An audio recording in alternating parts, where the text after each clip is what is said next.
तो इसमें आक्रमणकारी क्या होगा, OH।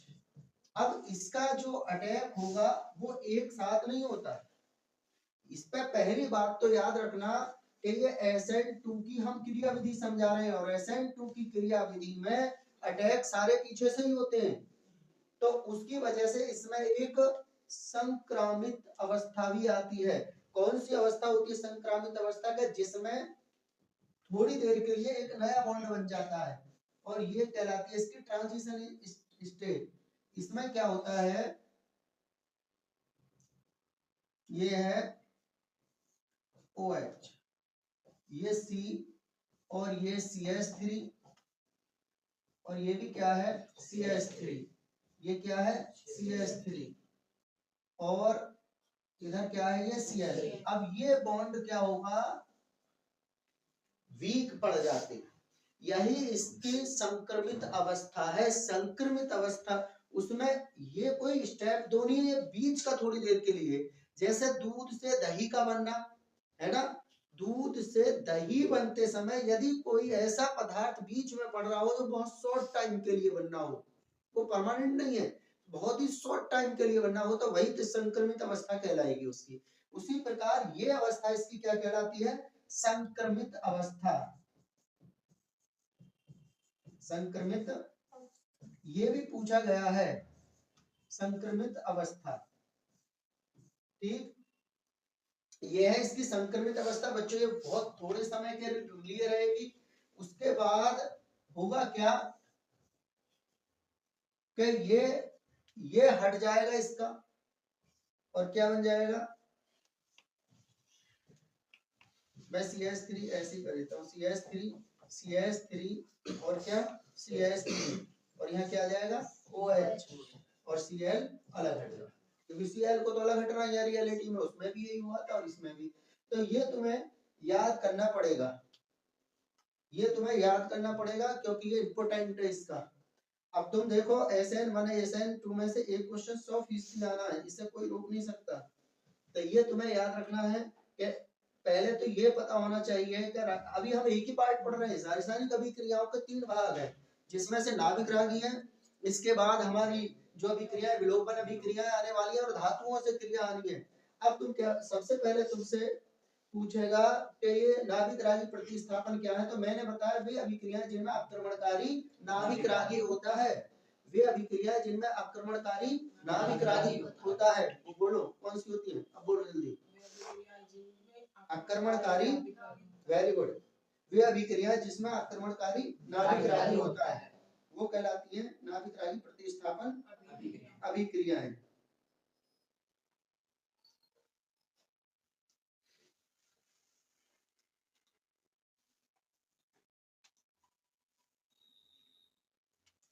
जो क्वेश्चन आना है इससे मैं तुम्हें बताऊं, एक आया है 2 नंबर में, ये 25 वाले सेट में एक दे रखा है और वो उसका तरीका कहीं नहीं है, इनमें से आया है कि निम्नलिखित हैलोजन युग्मों में कौन सा SN2 अभिक्रिया तीव्रता से देता है, ये ऐसे आएगा। अब तुम्हें उससे पहले कुछ और मैटर पढ़ना पड़ेगा। यहाँ तक तो सबका क्लियर है? पूछना SN2 अभिक्रियाएं क्या होती है बताना दुष्यंत। वे अभिक्रियाएं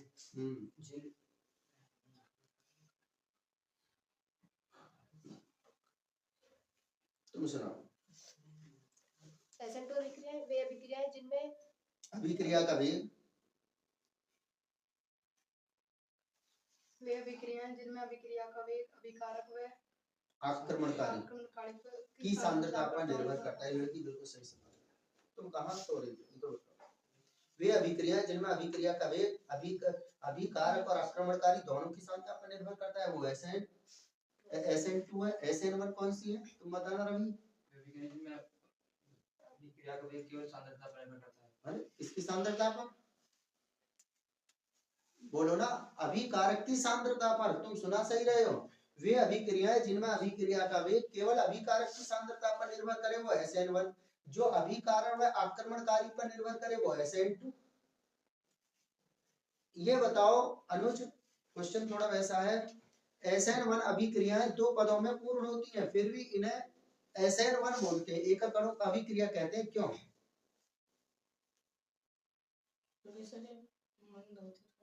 ये कोई प्रॉपर्टी ना, इनमें अभिक्रिया अभिकारक की वेग सांद्रता पर निर्भर करता है। ये भी लॉजिक, क्या लॉजिक है? ये उसमें भी तो सांद्रता पर निर्भर करता है। उसमें दोनों पर निर्भर करे। वो अरे वो क्वेश्चन पूछा है, आंसर पूछा है, मैं क्या बोल रहा हूँ वो तो बता। मैं कह रहा हूँ ये जो SN1 अभिक्रिया है, तो तुम्हें यही क्लियर है ना? कितना रिवीजन है तुम्हारा?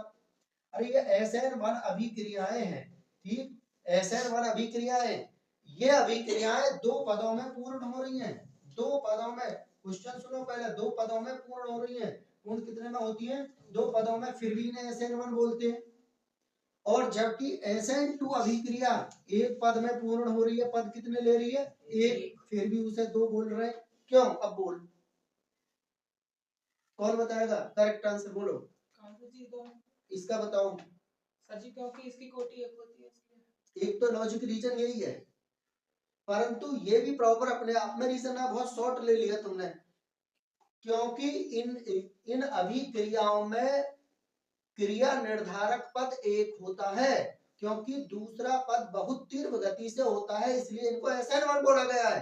कहाँ तुम्हारा दिमाग है? मैंने कई बार तो बता दी बात। SN1 अभिक्रियाएं दो पदों में पूर्ण होती है, परंतु इनमें क्रिया निर्धारक पद या कोटि निर्धारक पद केवल एक है। ये बात कितनी बार तो बताई है तुम्हें, इन्होंने भी जो बताई है वो सही है, पार्शियली सही है।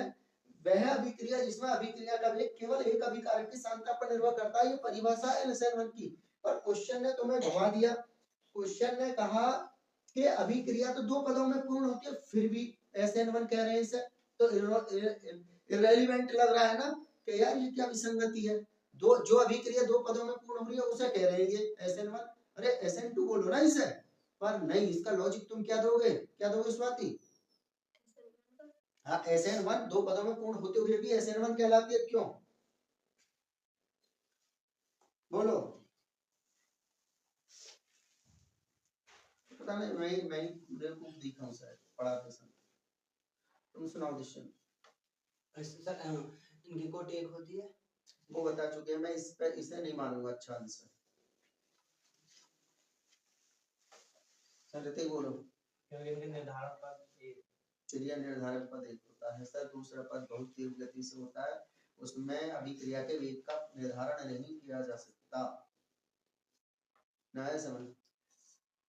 SN2 को SN2 क्यों कहते हैं, ये भी क्वेश्चन है, क्योंकि जब कॉन्सेप्चुअल बातें क्लियर हो जाएंगी तो ये पकड़ लोगे तुम। SN2 को SN2 इसलिए बोलते हैं सर जी, क्योंकि इसमें अभिक्रिया का वेग अभिकारक व आक्रमणकारी दोनों की सांद्रता पर निर्भर कर रहा है। वहां तो लॉजिक बैठ रहा है, फिर वहां तो लॉजिक जब क्वेश्चन काउंटर करके आएगा ना, अपने आप को ये कहेगा डबल स्टैंडर्ड बनना है।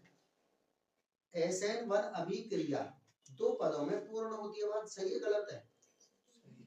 फिर भी SN1 क्यों कहलाई?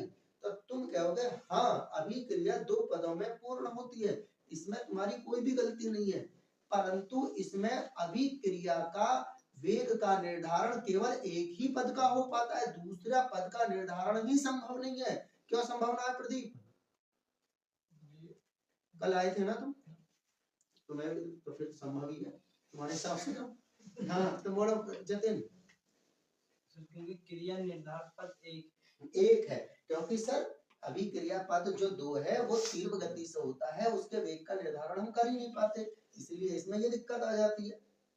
राय तुम लोग को समझ? अरे संभव है भाई, पढ़ोगे जब तो कुछ समझ आएगा, ऐसे थोड़ी कि तुम अपने हिसाब से ही चले जा रहे हो, मेरी समझ से तो बाहर जावे ऐसी बातें। मैंने इसमें कहा भी है सर, अभिक्रिया दो पदों में पूर्ण होती है ना, परंतु क्रिया निर्धारक पद एक है, इसलिए इसको SN1 कहा गया। तुम लिखते रहिए, क्वेश्चन बैंक में आधा पेज दिया हुआ है, इसका दिमाग सटिया जाएगा तुम्हारा। मैं सोच रहा हूँ हाई लेवल पर समझाऊं, तुम समझ रहे हो, तुम तो ये सिंपल बात ही ना आती है। देखो यहाँ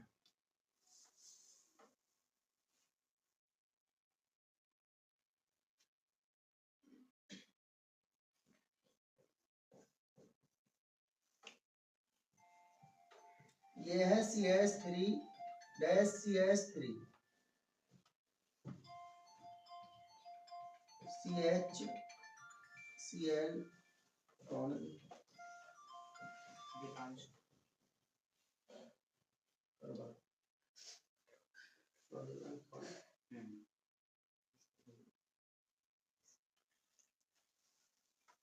देखो ये है।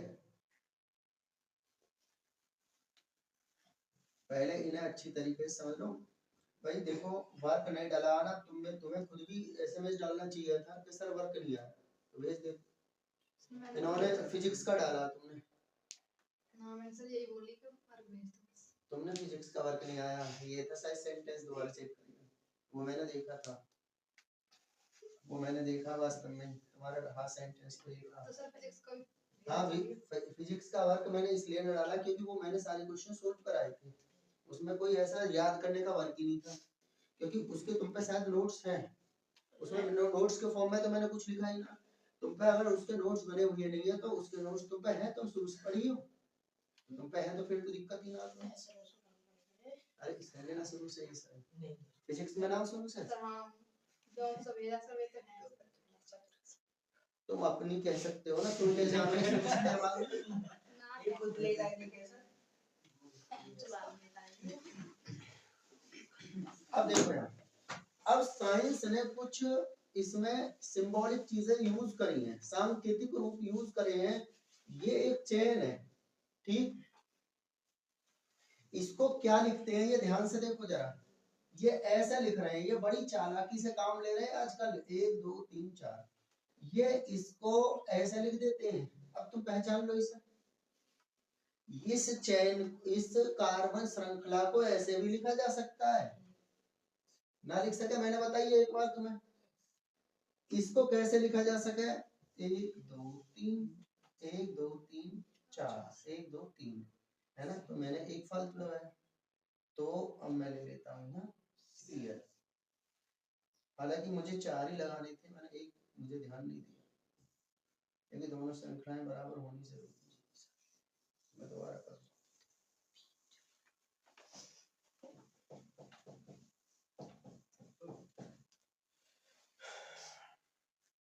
CH3 CH2 Cl, ये है।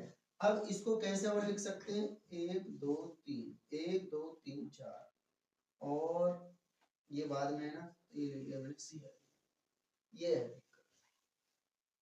या तुम यहाँ भी ना लिखोगे तो भी इसे लिख सकते हो, ऐसे करके भी ऐसे। अब तुम इस श्रृंखला को पहचान लोगे पेपर में, तुमसे पेपर में जो पूछा जाएगा ये कहेगा इनमें से तीव्रता पे क्वेश्चन पूछेगा, इसमें SN1 तीव्र गति से होगी या SN2, तुम्हें तो ऐसी कोई नॉलेज ना। पेपर में अगर तुम्हें डाउट हो तो पेपर में है कुछ यही है भाई।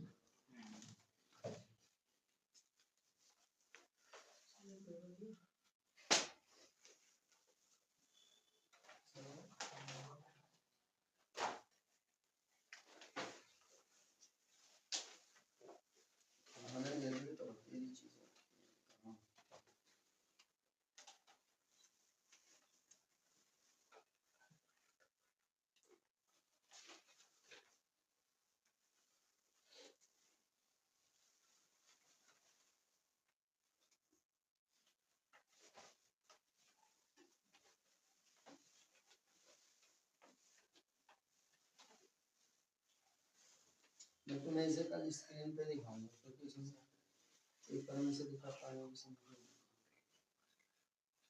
तो लन कराया नेक्स्ट करा तो कॉल हो जाएगा।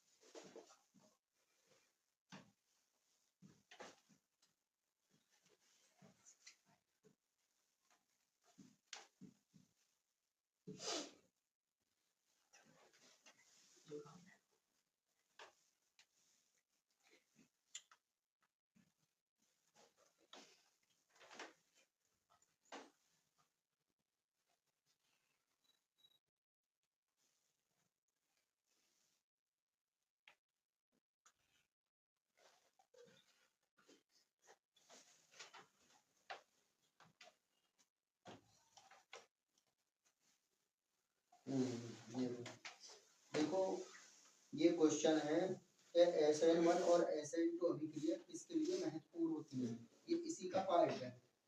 तो ये आई कैसे है, अब तुम्हें केवल इतना दिया हुआ आया है, अब इसमें पता करने का क्या तरीका है वो मैं अभी तुम्हें, ये तो तुम्हें समझ में आएगा कि इनमें जो सारा मैटर है डिग्री से रिलेट है। कैसे भाई, तुम चाहो तो पेपर में इससे ये बना सकते हो, बनाने का तरीका क्या, 1 2 3 4, 1 2 3 4, बाद में Cl है, इसमें 1 2 पे क्लोरीन लगा दिया ना, ऊपर लगाओ नीचे लगाओ, इससे फर्क ना, 3 4 3 4, जितने कोने होंगे इतने कार्बन माने चाहिए तुमसे। अब इसी से रिलेटेड आएगा SN1 तीव्र गति से होगी इसके लिए या SN2, ये आया क्वेश्चन। अब मैं तुम्हें उसी प्रभाव को समझाने वाला हूं, मैंने इसके नोट्स तैयार करे हुए हैं, वो डाल ही ना पाया मैं। देखो टाइप नंबर फर्स्ट,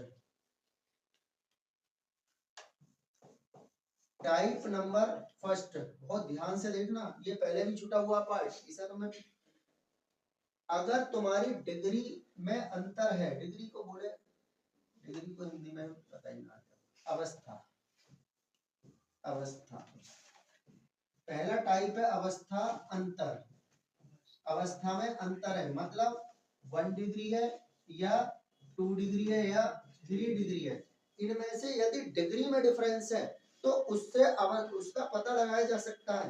उसके लिए इन्होंने कहा है डिग्री का पता कैसे लगता है, अगर 1 डिग्री है और 2 डिग्री है तो इसमें है due to the steric hindrance. अब तुम स्टेरिक हिंड्रेंस समझ ही नहीं पाओगे, पर है इसका हिंदी में भी नाम स्टेरिक हिंड्रेंस। ये किसमें है,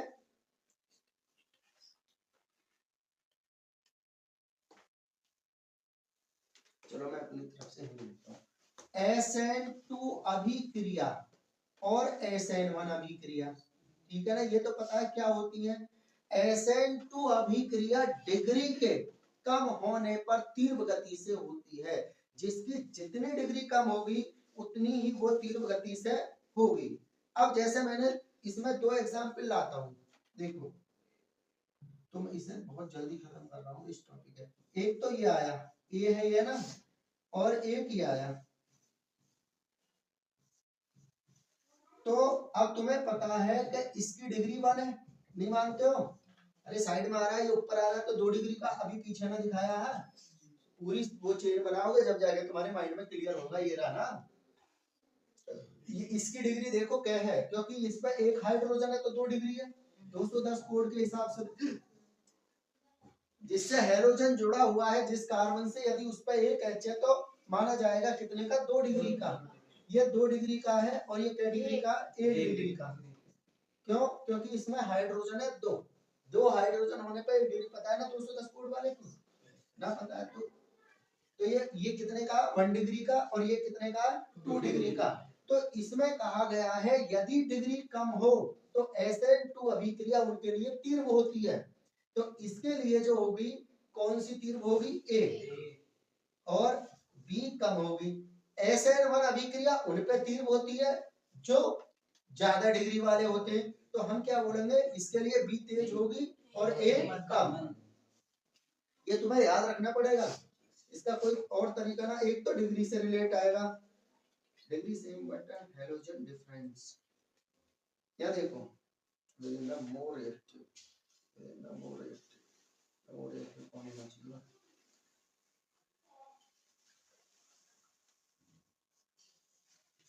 क्या देखो, दूसरा है हेलो, 2-3 रूल है बस, हेलोजनों में अंतर, हेलोजनों में अंतर, देखो अगर डिग्री सेम है, अब देखो जैसे ये आया, इस पे यहाँ तो Cl लगा हुआ है A पे, और B पे यहाँ लगा हुआ है Br, ठीक, यहाँ Br लगा हुआ है। अब भाई डिग्री तो सेम ही होगी, जब दोनों ही लास्ट में आ रहे तो डिग्री तो सेम ही है, डिग्री का तो कोई मैटर ना, परंतु इनके अंतर किसमें है, हेलोजन में। ये कह रहे हैं यहाँ अंतर है हेलोजन में, ना है तुम्हारे समझ। अगर डिग्री सेम है, अवस्थाएं सेम है, और अंतर किसमें है? हैलोजन में। तो एसएन अभिक्रिया जो मंद होगी या तीव्र होगी, वो जितना बड़ा हैलोजन होगा, मतलब SN1 इस पे तीव्र गति से काम करेगी और Cl पे धीमा काम करेगी, मतलब A पे छोटा बड़ा है ना। और SN2 अभिक्रिया प्रदीप किस पे अच्छा काम करेगी? A पे अच्छा काम करेगी, B पे धीमा। ये तुम्हें याद ही रखने पड़ेंगे, इसका कोई ऐसा हिंड्रेंस इफेक्ट समझना तो फिर तुम्हें उसमें जाना पड़ेगा। बस इसके दो ही रूल दिए, तो दोनों से तो काम चल ही जाएगा, बड़ा सिंपल है, ठीक है ना। तो ये हमने प्रतिस्थापन अभिक्रियाएं समझ ली। अब हम आगे की ओर चलते हैं, मैंने इनका फुल डिटेल तुम्हें समझा भी दिया है। अब आए हैं हम विलोपन अभिक्रियाओं के लिए, है ना। कौन सी अभिक्रियाएं हैं? विलोपन। देखो नहीं जगह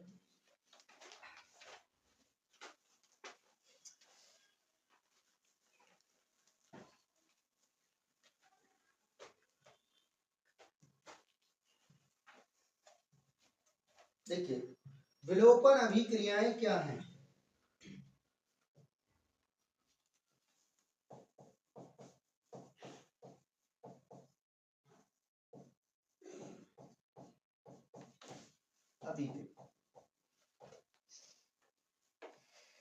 विलोपन का वैसे क्या मतलब है? किसी का विलुप्त हो जाना, वही क्या कहलाता है? विलोपन। इन्होंने इसमें सीधा कहा है, देखो एक बार मैं रीड कर रहा हूं तो तुम ध्यान से सुनना। जब बीटा हाइड्रोजन युक्त हेलो एल्केन, जिसमें बीटा हाइड्रोजन है, किसी में भी हेलो एल्केन में, वो पोटेशियम हाइड्रोक्साइड के एल्कोहलीय विलयन के साथ गर्म किया जाता है, तो बीटा से तो हाइड्रोजन और एल्फा से हेलोजन परमाणु का विलोपन होता है। कैसे? यहाँ देखो, जैसे ये है CH3 CH2 Cl, बहुत ध्यान से, है ना। अगर तुमने इसमें एल्कोहलिक AlC लिख दें शॉर्ट में, एल्कोहलिक को AlC, एल्कोहलिक है, मतलब जो KOH को घोला गया है वो एल्कोहलीय विलयन में घोला गया, इसका मतलब ये है KOH को किसमें घोला गया? तो इन्होंने कहा एल्फा इस कार्बन को कहते हैं जिस पर हेलोजन लगा हुआ है, और बीटा इस वाले कार्बन को कहते हैं। तो इन्होंने कहा बीटा का तो हाइड्रोजन हटाना, बीटा का क्या हटाना है, और एल्फा का हाइड्रोजन का विलोपन हो जाता है। लाए समझ? ये अभिक्रिया कभी भी इस पे काम नहीं करेगी। पूछो क्यों? क्योंकि इसमें बीटा हाइड्रोजन ही ना। लाए समझ?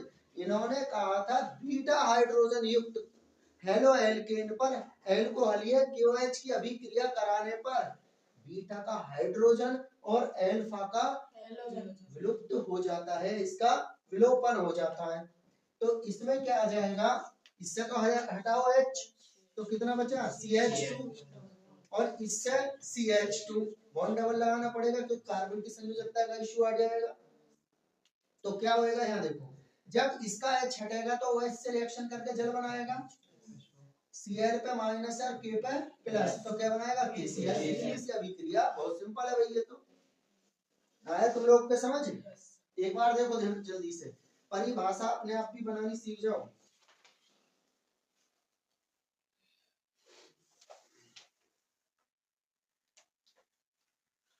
पूछना है किसी को? पूछो।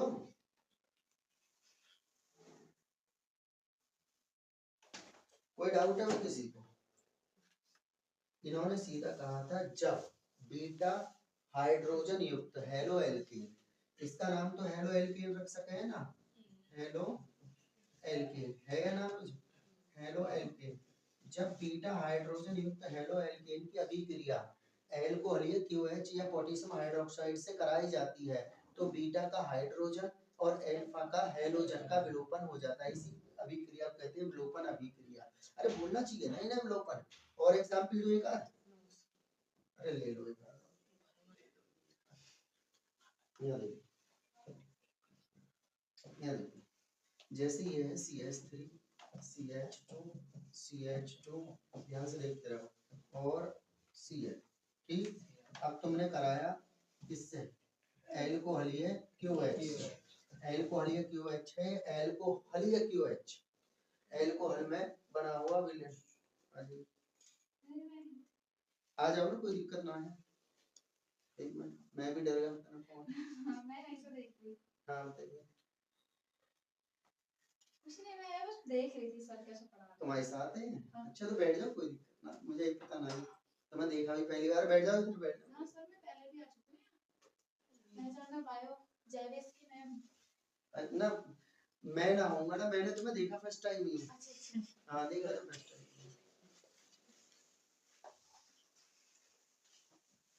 तो ऐसा है, तो स्टूडेंट ये कैसा विलयन है, एल्कोहल है, मतलब इसको जो बनाया गया है, किसमें बनाया गया, एल्कोहल में। इसके विलयन जलीय भी होते हैं। जलीय कौन से विलयन होते हैं, जिनमें QH को जल के रूप में बनाया जाएगा, मतलब ये आता है किसमें, पाउडर की फॉर्म में या क्रिस्टल की फॉर्म में आता है, तो इसी का हम क्या कहलाता है, जब जलीय। अब जब जलीय विलयन बनेगा तो इसमें क्या होगा, एक्वस, ये वर्ड मिलेगा तुम्हें, एक्वस, ये है जलीय विलयन। आया अंतर समझ नहीं, अगर ये जलीय हुआ तो फिर कुछ और मसला होगा, ये तो नहीं बनेगा, कुछ और ही बनेगा, ये तो बिल्कुल ही नहीं बनेगा, इसका मैटर बिल्कुल ही अलग हट जाएगा। अब इसमें क्या है, क्या तुम्हें फिर से पहचानना पड़ेगा किसको, ये अल्फा कार्बन, ये वाला अल्फा, ये बीटा और ये गामा। अब तुम इसमें बोलोगे कि सर अगर और भी कार्बन आवे तो उनके क्या नाम होंगे, alpha dash, beta dash, gamma dash, फिर और भी आवे तो alpha double dash, beta, alpha, gamma, beta, वही डैश डैश लगाते चले जाइए, तो ये अलग अलग मैटर के होते हैं। अब तुम्हें बस इसमें जो ध्यान रखना है, अगर पेपर में रिक्त स्थान भी आए हैं, मैंने तुम्हें दिखाए पिछले साल के पेपर में रिक्त स्थान है, सीधे सीधे तुम्हें दिखाना संभव ना, मैं कल बोर्ड पे दिखाऊंगा, ठीक है ना, पूरे पेपर को, कल की क्लास मिस मत करियो। तो स्टूडेंट तुम्हें बस इतना सा ध्यान रखना है कि इसका बीटा का हमें H हटाना है, बीटा का H हटाना है, ठीक, और अल्फा का क्या हटाना है, हैलोजन। तो बताओ प्रवीण क्या बनेगा, CH3 हाँ KCl, तो मैं चलो पहले वो बोलो H2O, अब बोलो CH3 CH3 CH CH CH। अब देखो इन्होंने यहाँ से H विलोपन कर दिया तो सही है, क्योंकि H का विलोपन संभव है यहाँ से। अब बॉन्ड कौन सा आ जाएगा, डबल, तो यहाँ से CH। तुम्हें मेन उत्पाद के रूप में जो रखना है वो यही है, इसका मतलब ये भी है, देखो क्वेश्चन जब घूमेगा ना पेपर तो इसी तरीके से आएगा। एल्कीन कैसे प्राप्त करेंगे, एल्कीन प्राप्त करने का भी मेथड है, ये एल्कीन ही ऐसे ही प्राप्त होंगे, क्यों, क्योंकि डबल बॉन्ड का आना भी तो एल्कीन का ही संकेतक है। तो इसका नाम क्या होना चाहिए, 1 2 3 है ना, तो 3 कार्बन प्रो, प्रो में तीन और जोड़ो तो क्या नाम हुआ, प्रोपीन। क्लियर होगा। तो विलोपन अभिक्रिया में तुम्हें कोई दिक्कत नहीं है, परिभाषा सेल्फ प्रयास करें, बार बार लिखें और बार बार सोचें, तो सीधा क्या कहोगे, जब बीटा हाइड्रोजन युक्त, क्योंकि बीटा इसकी शर्त है, जब कोई साइंटिस्ट आता है तो अपने अलग तरीके से नियम लाता है, और वो नियम उसी पर काम करते जो उसने बताया है। इन्होंने कहा जब बीटा हाइड्रोजन युक्त हेलो एल्केन की अभिक्रिया एल्कोहलीय QH के साथ कराई जाती है तो एल्कीन प्राप्त होते, प्राप्त तो एल्कीन होंगे, पर विलोपन किस किस का हुआ, बोलना, बीटा से हाइड्रोजन का, अल्फा से हैलोजन का। तुम कहोगे कि सर ये क्यों काम नहीं करता उन पे जिनमें बीटा हाइड्रोजन नहीं होती है, जतिन क्यों काम नहीं करना, क्योंकि सर इसमें विलोपन के लिए तो है ही ना हाइड्रोजन, भाई इससे अल्फा, अल्फा से तो हैलोजन हटा, वो बीटा तो है ही नहीं, तो काम कहां से हुआ, तो ये गलत हो जाएगी पूरी थ्योरी। क्लियर आया, समझ ना आया। हम बात कर रहे हैं इस टॉपिक पे, है ना, विलोपन हमने करेक्ट करा दिया, SN1 SN2 आप क्लियर समझते हो, SN1 SN2 क्या है, लास्ट हमारा बचा है धातुओं से अभिक्रिया। तो आइए धातुओं से अभिक्रिया का लास्ट टॉपिक है इसका।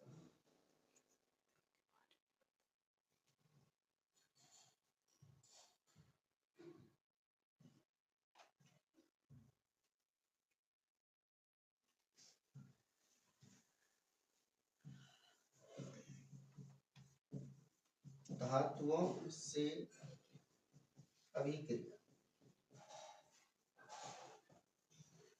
अब धातुओं से अभिक्रिया में एक साइंटिस्ट हुए, बताओ क्या नाम था उनका, कोई भी बताओ। ग्रिकनार्ड, याद है?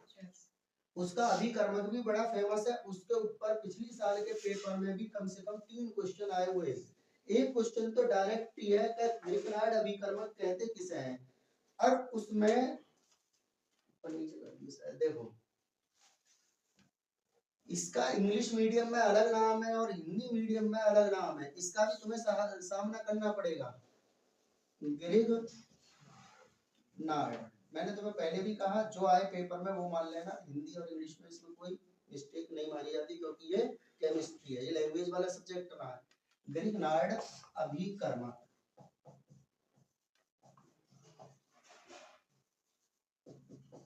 केमिस्ट, हम तो वैसे भी साइंस वाले आज हिंदी गलती लपेट, क्योंकि ज्यादा से ज्यादा तो हमारे सब्जेक्ट इंग्लिश में है ना, इंग्लिश में सही होता है। यहाँ देखो ग्रिकनार्ड साइंटिस्ट है, इनका पूरा नाम है विक्टर ग्रिकनार्ड, है ना। इन्होंने स्टूडेंट एक अपना पैकेज दिया जिसे कहते थे ग्रिकनार्ड अभिकर्मक। इन्होंने क्या कहा था, RMGX। आर क्या है रवि, क्या बताओ आर क्या है, पीछे क्लास में बताया कई बार, बोलो कोई भी बताओ इसमें कोई। एल्किल, कोई भी एल्किल है, और एल्किल कौन से होते हैं, जो CnH2n+1 ग्रुप से सेटिस्फाई होते हैं ना। देखिए इसमें कोई भी आप ले सकते हो, जैसे CH3 है, C2H5 है, C3H7। मैंने तुम्हें इसका तरीका भी बताया उसी दिन कि कार्बन के डबल से 1 मोर हाइड्रोजन रखना पड़ेगा। जैसे भारत CnH2n+1, ठीक, आपने N रखा 1 तो पहला ग्रुप निकल आएगा, रख के देख लो कैसे, C1H2 × 1 + 1 तो 2 एकम 2 और 1 3, भाई 1 का तो कोई 1 तो होता ही है जब कुछ ना है ना, दूसरा रखोगे तो ये क्या हुआ, इसको बोले एल्किल, ये एल्केन का ही मेंबर है। एल्किल बस उससे एक हाइड्रोजन कम होता है। Mg क्या है, एक धातु है, ये तो तुम्हें पता है, और ये क्या है स्वाति, हैलोजन, जिसमें Cl Br I, पर इनमें भी मेन रूप से यही 2 हैलोजन काम में लिए जाते हैं। आयोडीन बहुत कम क्रियाशील है, Cl Br अच्छी क्रियाशील है। आगे समझ। ग्रिकनार्ड अभिकर्मक क्या है, अब तुम बोलो सर एल्किल मैग्नीशियम हैलोजन के मिश्रण को ग्रिकनार्ड अभिकर्मक कहते हैं, सबसे आसान परिभाषा तो ये। इसकी केमिस्ट्री की खूबसूरती यह है कि इसमें रटना कुछ नहीं है, अगर तुम्हें याद करने या रटना है तो भैया तुम्हें इतिहास भूगोल इनमें तो याद ही करना है।